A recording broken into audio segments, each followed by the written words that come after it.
Hi everyone. Hopefully you're not freezing. I know outside right now it's about 0 degrees here on the 22nd of January. Hopefully you're keeping warm, you're getting to class, you're making sure you're doing your things. Just updated your homework. I updated your discussion boards. You should see grades out there right now, so hopefully you're seeing those. Okay, when we get into chapter 4 today, I want to make sure that you hit some of the highlights of chapter 4. Some of those highlights are the definition of risk in enterprise management, because that's the whole chapter. I want to make sure that you look at the roles of internal auditing in that and the impact on control activities. As well, I put a large PDF out there in the unit I want you to look at, because that is going to be very important for you in this chapter. Now, I'm going to hit on some of the things that I think are very important for this chapter. Obviously, you fill in the blanks with the rest of the things. The big objectives of ERM in internal auditing, the 4 big objectives: strategic, operations, reporting, and compliance. Number 1, the high-level strategic objective, high-level goals aligned with the organization's mission and vision. I want to make sure that you know that enterprise risk management follows that first. Secondly, operations. These are broad goals that promote effective and efficient use of resources.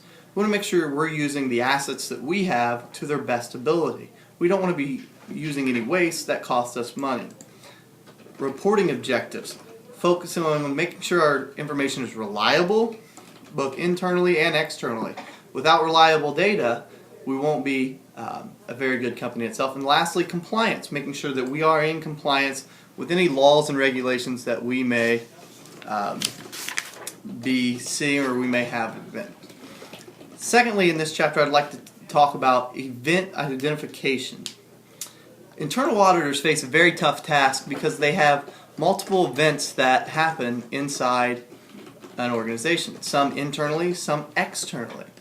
Okay? When we talk about risk and risk management, we have to be aware of our external factors. And those external factors can play a large role in things such as fraud, manipulation of data, losing people. We have to be aware of these external factors so we can prepare for them internally.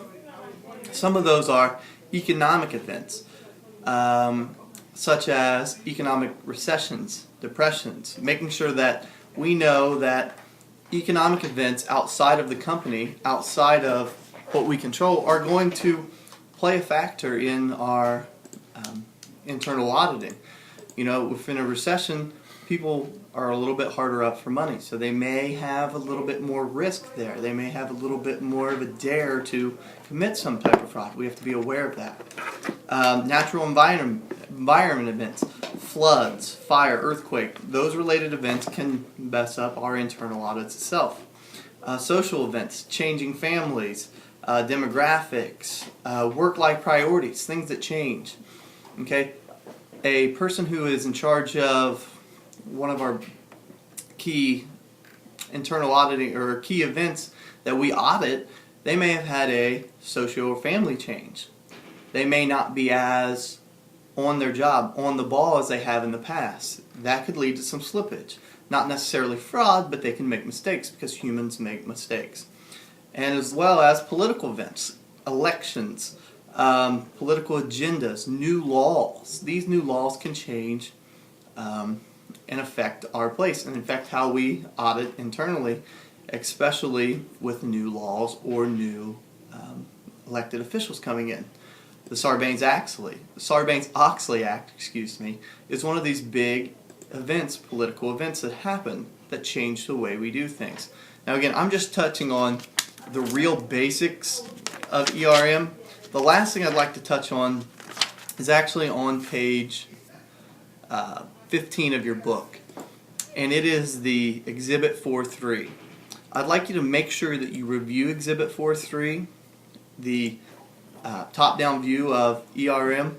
That way you're aware of it, you're familiar with it, in case you may see that on your exam. Again, this is Chapter 4. This is me hoping that you're up on the game. If you have any questions, please feel free to contact me anytime. Always here for you. Email me. I want to make sure you guys have everything you need. So far, great work. Really appreciate what you've done so far. Keep up the good work, guys. Talk to you later.